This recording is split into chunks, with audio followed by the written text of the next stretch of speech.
De cette manière-là, chacun de nous, nous sommes uniques pour Dieu. Et la liaison qu'il y a entre nous et Dieu par notre âme, c'est vraiment quelque chose d'unique. Et c'est pas, on est tous pareils. Non, chacun en particulier, nous sommes uniques et personne ne ressemble à personne. Vous voyez?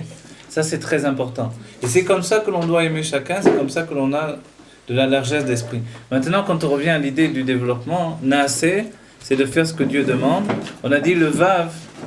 Donc Naasé, on a compris, on met de côté, on fait ce qui s'appelle, dans les termes de la Chassidoute, ça s'appelle Anachat Atzmuto.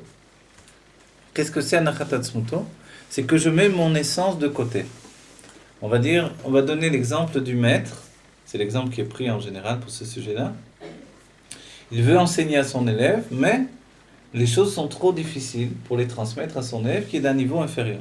Alors, donc, s'il étudie seulement pour lui-même, forcément, son élève ne pourra rien comprendre de ce qu'il va enseigner. Donc, il est obligé de mettre ce qui s'appelle son etzem de côté, donc son propre désir, sa propre essence de l'étude de côté. C'est comme s'il enlève de lui une grande part de sa personnalité, il la met de côté. Et maintenant, il fait au-dedans de lui un vide. Et ce vide au-dedans de lui, c'est la place de l'élève qui a été mis en place. Et maintenant, il faut qu'il découvre l'élève au-dedans de lui. Vous voyez? En fait, ce point-là, il est essentiel. Le bitoul à Dieu, le stade de Naasé, de dire à Dieu, nous ferons tout ce que tu veux, c'est ça. C'est de prendre en fait ce qu'il y a de ma personnalité personnelle et de la mettre de côté.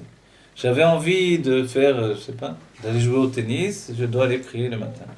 À l'heure de Mincha, c'est l'heure où j'ai envie de me promener dehors, il faut que je cours à la Beta Knesset. En vérité, peut-être les femmes ne connaissent pas tellement ça, mais des fois on est en train de travailler, on court, on sort dehors. Ah là là, c'est l'heure la plus agréable de la journée, surtout en été. Qu'est-ce qu'il faut faire? Il faut courir à la Beta Knesset. C'est dur d'aller s'enfermer au moment où on a envie de respirer, vous voyez? Ouais, nous aussi, on doit s'enfermer dans la cuisine. C'est c'est vrai, on peut faire autre chose. Mais qu'est-ce que vous non, mais c'est vrai, c'est un avoda aussi. Bon, voilà, on refait la situation, mais voilà, il y avait une femme, la pauvre, dans sa cuisine. Arrive l'heure de la promenade dehors, elle est obligée de terminer le repas du Shabbat, elle rentre dans la cuisine. Ça va comme ça? Donc ça s'appelle pour l'homme ou pour la femme, ça s'appelle tout simplement Anachat Atzmuto. C'est-à-dire je prends mon désir, l'essence de mon être, je la mets de côté pour me soumettre à Dieu.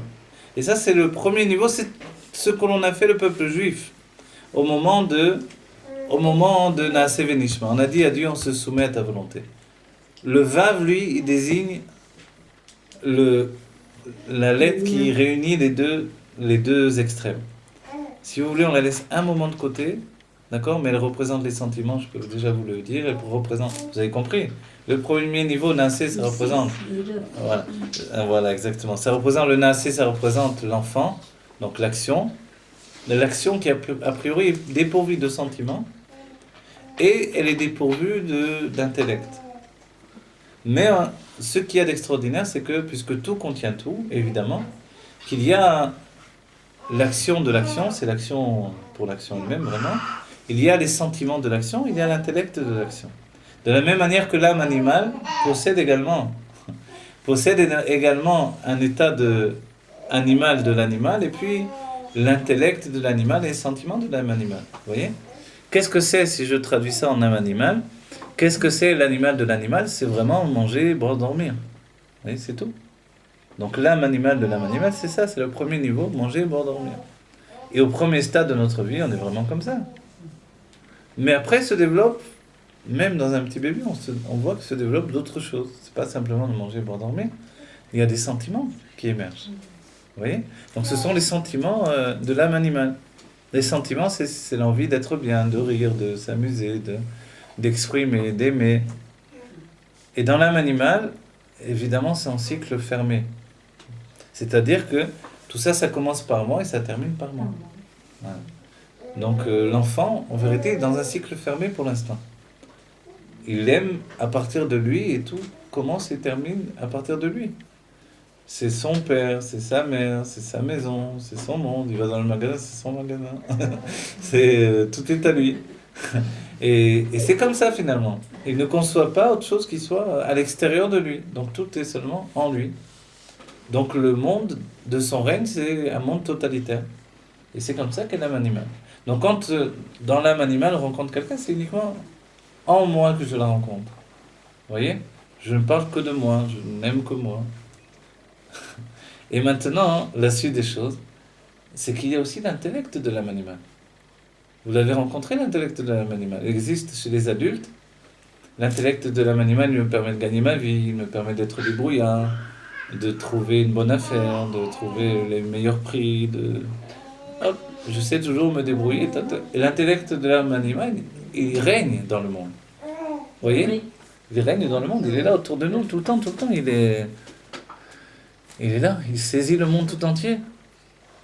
C'est aussi le monde des goïms, et dans le monde du judaïsme, il y a aussi, même si l'âme du juif est très différente, même l'âme animale du juif est très différente de l'âme animale des goïms. Ensuite, il y a l'intellect propre, c'est-à-dire pour lui-même. Et ça, c'est l'intellect pour lui-même, ou disons les sentiments pour eux-mêmes, mais il y a l'intellect pour lui-même. L'intellect pour lui-même, c'est l'âme intellectuelle. Pourquoi, quand on a fait le découpage, on a dit il y a l'âme animale, l'âme intellectuelle et l'âme divine. C'est-à-dire que l'intellect véritable, c'est simplement l'intellect de l'âme divine. Mais l'intellect que nous connaissons, nous, il est quand même lié à l'âme animale. Mais il n'est pas l'intellect de l'âme animale, c'est assez particulier. Il s'appelle l'âme intellectuelle. Il n'est pas Noga, hein? Il est attaché à ce qui s'appelle Klipa Noga. Klipa Noga, c'est une sorte de station de change, station intermédiaire, où tout ce qui existe est relié à ce qui s'appelle Klipa Noga. C'est quoi? Le nom, il vient de Yecheskel Hanavi, Noga. Et une Klipa, c'est une écorce d'impureté en vérité. Mais c'est une station de change. C'est-à-dire que quand je mange quelque chose, le Tanya nous dit que si je ne pense pas...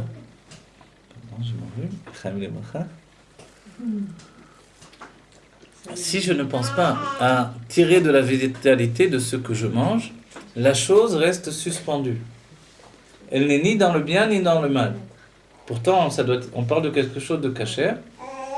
À chaque fois que je mange, je dois penser, par exemple, je mange de la brioche ou un petit croissant, je dois me dire que ce que je mange et ce que je bois me donne de la force pour servir Dieu. Dès que je pense comme ça, c'est simple, hein, ça a été vite, en 2 secondes. C'est parti dans la Kedusha. Ce que j'ai mangé va se diriger dans la Kedusha. Tant que je n'ai pas pensé ça, ça reste suspendu. Si je mange parce que j'ai faim tout simplement, alors ça reste aussi dans un état entre suspendu et une direction un peu vers les forces du mal. Mais si je mange parce que ça me plaît, c'est tout, alors ça va directement dans les forces du mal. Alors comment on doit faire? On doit s'habituer. Dès que je mange, dès que je bois, évidemment il faut la bracha sans laquelle la chose est enfermée dans les forces du mal. La bracha, c'est la clé. Quand je dis la bénédiction, c'est une clé qui ouvre la chose et qui fait qu'elle sort de son enfermement dans la matière. Elle est plus simplement une chose organique. Si je mange que des choses organiques, forcément je vais rester enfermé dans le monde organique.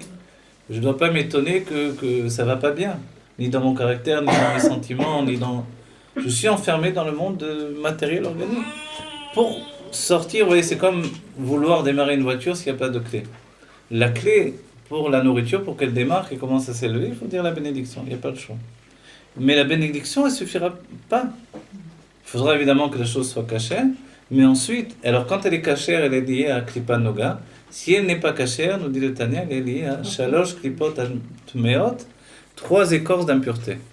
Et les 3 écorces d'impureté en question, c'est comme un fruit qui est orla. Vous savez qu'un fruit qui vient d'un arbre qui n'a pas encore passé les 3 ans, qui est encore dans ses 3 premières années, il est orla. Pourquoi orla? C'est par rapport aux 3... Je fais 4 et je fais 3, j'arrive pas trop. Alors, donc, c'est un arbre qui est enfermé encore dans les forces du mal. C'est comme si je mangeais un lion, je ne vais pas dire je vais maintenant avoir la force d'un lion pour servir Dieu. Tu as mangé un lion, tu vas aller... tu peux faire ce que tu veux, mais ça reste une nourriture interdite. Elle ne va pas t'apporter de la vitalité pour le service de Dieu. Donc on a bien compris que quand je mange quelque chose, je dois avoir la pensée que ça me donne des forces pour servir Dieu. Et automatiquement, la chose est libérée. Quand on reprend le même cycle que l'on a exprimé, vous comprenez bien que elle est enfermée au-dedans d'elle-même, la chose. C'est ça la Klippa Noga. C'est quoi la Klippa Noga? C'est que la chose est enfermée dans son système de naissance et de construction. Pour lui donner tout l'état spirituel qu'elle est supposée approcher, c'est-à-dire s'élever dans le divin, il faut une intention. Vous comprenez? Vous savez, je vous donne un exemple simple qui est découvert des derniers temps dans la science. C'est simple pour nous par rapport à tout ce qu'on étudie. Mais les chercheurs qui sont en train d'analyser les molécules et les atomes, etc., se sont aperçus qu'on peut diviser les atomes. Il y a eu des grandes questions pendant très longtemps, pendant des années. Comment l'atome de l'énergie, comment à partir de l'énergie, dans sa base, on arrive à la matière. Et les chercheurs n'arrivaient pas à comprendre l'instant même, comment ça se pouvait. Qu'est-ce qui provoquait que l'énergie devenait matière, vous voyez? Et en fait, les chercheurs se sont penchés sur la chose et se sont aperçus que l'esprit du chercheur qui observait l'énergie l'a transformée en matière. Vous avez compris la chose? C'est une chose incroyable, c'est basé sur la science quantique, etc. Mais tout ça, on va dire, bon, ça nous enseigne quoi? Le rabbi nous dit que la pensée elle est tellement puissante, créatrice, elle accompagne toute chose que finalement elle régit en fait le monde autour de nous. Je mange maintenant quelque chose de kasher, qui a été fait avec tous les soins d'une femme et de son mieux, etc. C'est pas d'un cuisinier arabe qui s'en fiche pas mal, qui a envie de nous empoisonner en réalité, et malgré que c'est un bon hercher. C'est une personne qui l'a fait de tout son cœur. Mais si moi-même je n'ai pas l'intention d'élever cette chose dans la Kedusha, de prendre des forces de cette nourriture pour servir Dieu, elle reste suspendue. Jusqu'au moment où j'aurai l'intention, et à ce moment-là, je vais débloquer toute la nourriture qui va monter là-haut. Dieu, il va avoir rêvé plein de gâteaux, de nourriture, des sandwichs, des plats. Il va dire, qu'est-ce qui se passe? D'où ça vient tout ça? C'est une personne qui a eu tout à coup l'intention de tirer de la force de cette nourriture pour servir Dieu. Je vous ai fatigué, non? Non, c'est bon. Oui. Oui, allez-y. Il y a pas marqué aussi dans le Tanakh que à ce moment-là, dans ce Pérec, que même Bédiavad, si on n'y a pas pensé, il y a une possibilité que si après on fait un acte cachère, Oui. et puis là, Voilà. etc., c'est rattrapé. Exactement, c'est ce que j'essaie de vous dire là, sans doute je me suis mal exprimé. C'est que dès qu'on a l'intention, on débloque tous ces moments où il n'y a pas eu l'intention. C'est-à-dire que ça reste suspendu entre le bien et le mal, mais dès qu'on a eu la bonne intention, on élève toute chose. Comme une bonne fila peut élever toutes les tfilotes où j'ai pas eu de kavana, où j'ai pas eu d'intention. Vous voyez? D'accord. Bon, alors on va essayer d'aller vers la fin de notre cours, peut-être, parce que je vais fatiguer. Voilà. Mais c'est quoi? La fin des choses, les chaim chaim livracha. Si on a construit toute chose, on va déjà terminer le Naaseh Venishma, parce qu'il y a un cahier là qui est en train de Non, mais s'écrire. j'attends depuis le début. Ce qui est extraordinaire, je veux dire, l'enseignement du Rabbi Rachab dans le Tafresh Bet, qui est extraordinaire, c'est que le Rabbi Rachab nous dit pourquoi ça a été tellement un chidouche dans le peuple juif de dire Naaseh Venishma, et à cause de ça, grâce à ça, on a mérité de recevoir 2 couronnes, une par rapport à Naaseh, une par rapport à Nishma. Et les couronnes, c'est Chaya et Yechida dans l'âme en fait. Mais laissons la chose pour l'instant. Qu'est-ce que ça veut dire? Pourquoi c'est un tellement grand mérite? Il nous dit une chose incroyable, il nous dit si on avait devancé le Nishma de Naaseh, c'est-à-dire on aurait dit à Dieu, Dieu vient nous proposer la Torah, on aurait dit, attends, explique-nous de quoi il s'agit. Dans ce cas-là, on aurait accompli l'acte de la Torah uniquement parce qu'on aurait compris la Torah. Mais quand il serait venu le moment de comprendre, il n'y aurait plus rien à comprendre. C'est-à-dire, en termes simples, il dit, le Rabbi Rachab, il nous dit, ou je vais l'expliquer d'une autre façon, quelquefois on achète un objet, ou un ustensile, ou un robot quelconque, et on prend la notice, le mode d'emploi, pas parce qu'on veut devenir spécialiste dans l'outil en question, mais pour pouvoir l'utiliser ensuite. Vous voyez?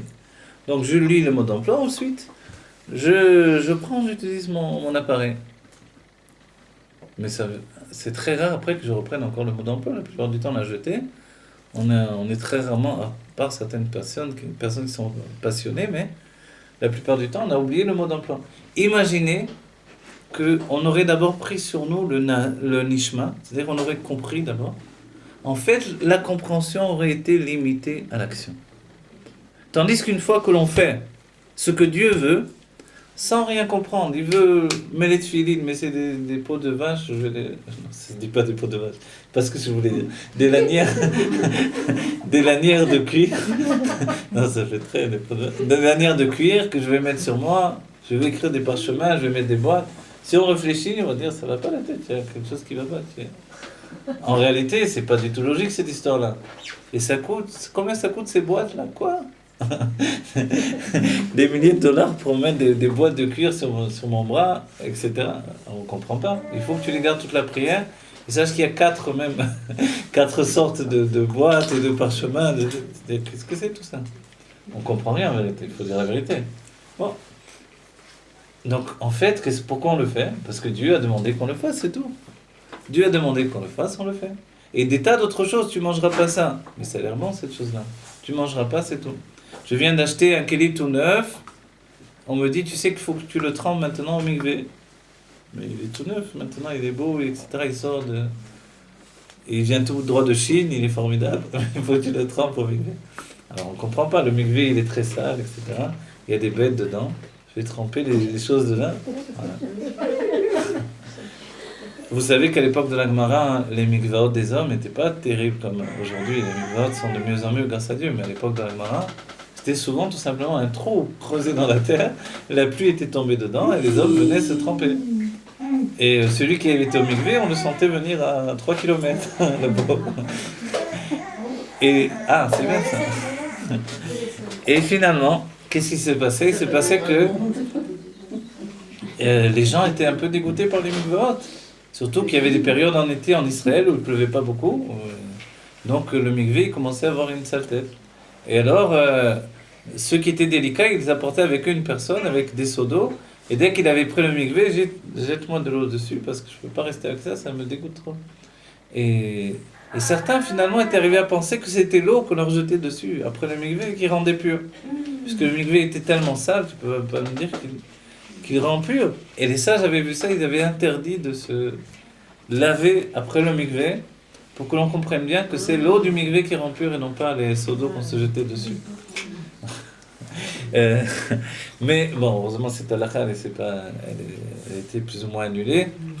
Il y avait le Rav Aribar, je ne sais pas si je prononce bien, un grand posek halakha, quand j'ai habité à Shaarei Chesed là-bas, j'allais au mikvé à Shaarei Chesed, et là-bas on me disait que le Rav disait que on lui avait posé la question, est-ce que l'on peut prendre une douche quand on va au mikvé? Il avait dit, moi je prends 2 douches.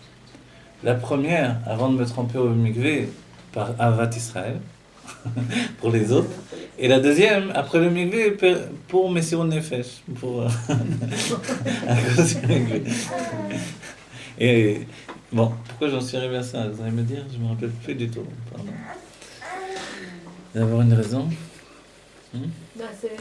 L'assimilation, merci. Voilà. On a dit... voilà, si le maître de maison arrive, ça veut dire qu'on a débordé l'heure, non? D'accord, alors je vais terminer. Alors pour amener le shiur vers la fin, on est obligé de terminer sur le cahier.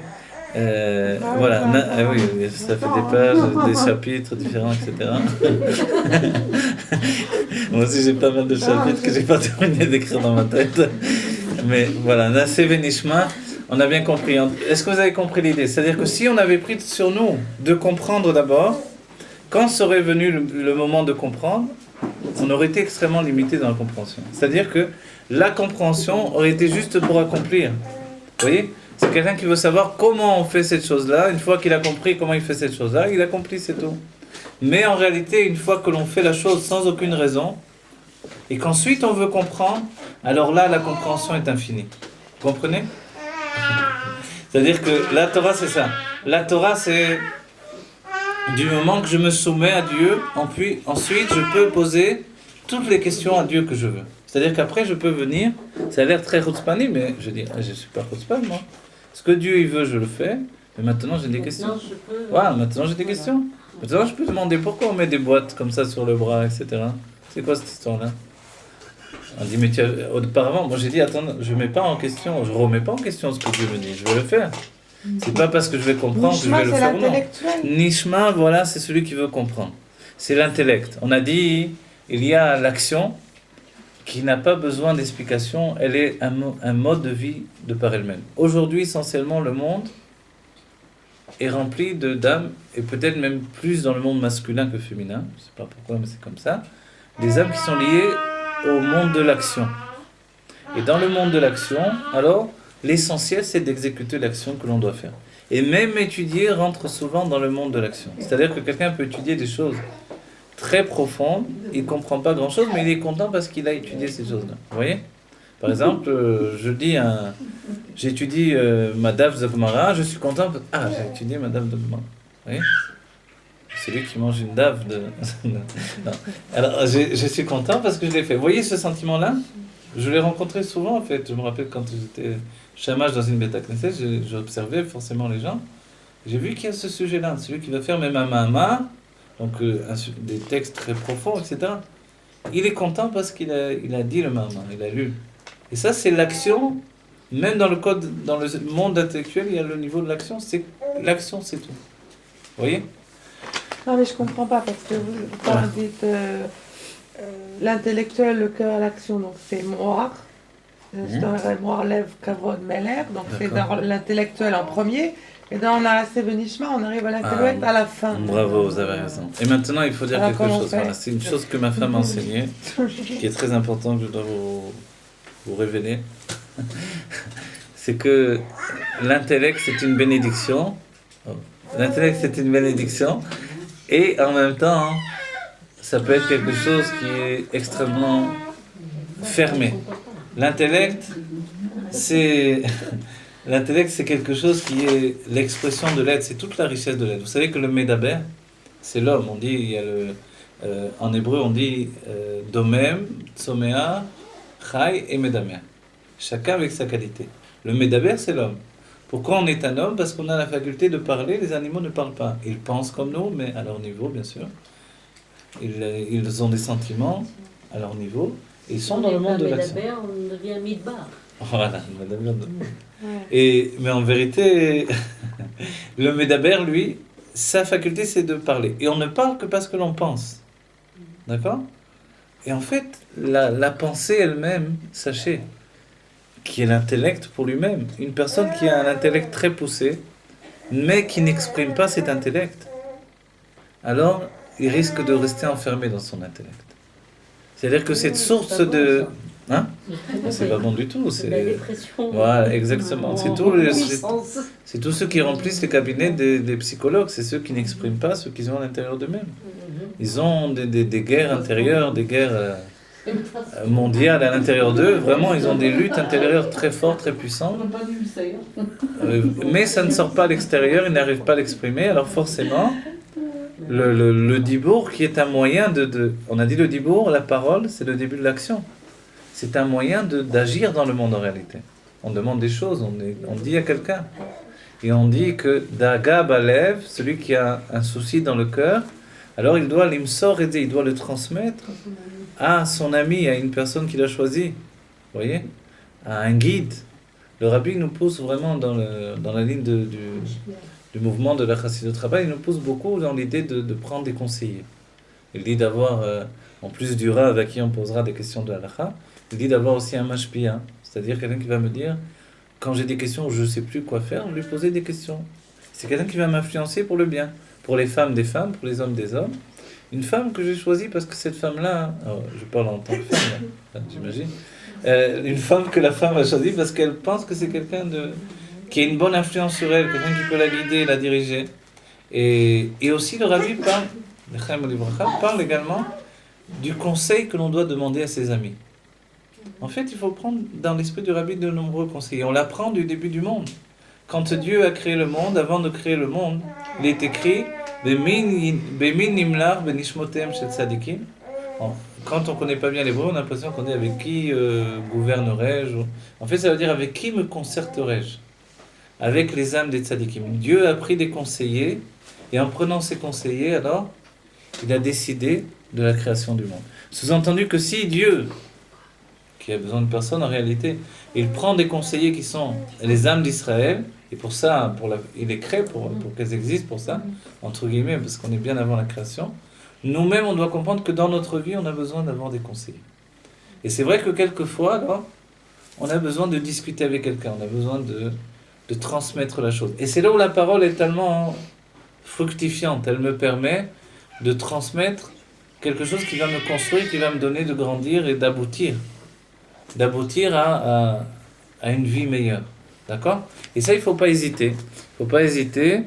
Et aujourd'hui, on voit que le cas contraire, alors on rentre dans des problèmes infinis et des choses qui étaient, vous savez, même dans le monde de la halakha, quelquefois on croit que des choses sont impossibles à faire, mais c'est juste parce qu'on ne connaît pas la halakha, on n'a pas osé demander, ou même en parler avec un ami qui connaît un petit peu mieux ou qui a déjà une autre vue de la chose. En fait, on se crée des problèmes parce qu'on ne s'exprime pas.